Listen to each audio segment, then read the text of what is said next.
Students, आइए अब हम रीड करते हैं the masjid. A mosque is called a masjid in Arabic, literally a place where a Muslim prostrates in reverence to Allah. सबसे पहले टर्मिनोलॉजीज, इसमें दो वर्ड आपको दिख रहे हैं, एक है प्रोस्ट्रेट्स और दूसरा है रेवरेंस। प्रोस्ट्रेट्स का मतलब होता है सजदा।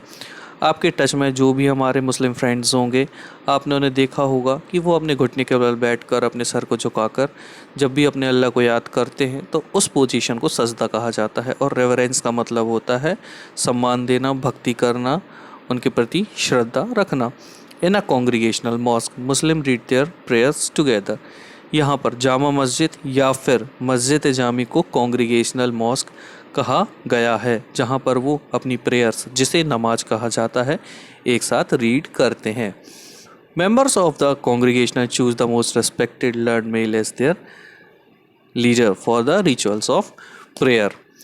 इस कॉन्ग्रीगेशन में जो सबसे ज़्यादा लर्न मेल, मतलब जिसके पास सबसे ज़्यादा ज्ञान होता है और जो सबसे ज़्यादा रिस्पेक्टेड मेल होते हैं, उसे वो इमाम कहते हैं जो कि प्रेयर्स के रिचुअल करते हैं। He also delivers the sermon during the Friday prayer.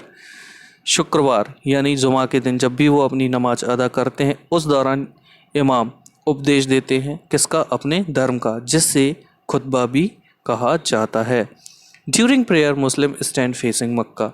जब भी वो अपनी नमाज पढ़ते हैं, अपनी प्रेयर अदा करते हैं, उस वक्त जो भी मुस्लिम हैं वो मक्का की तरफ फेस करते हैं।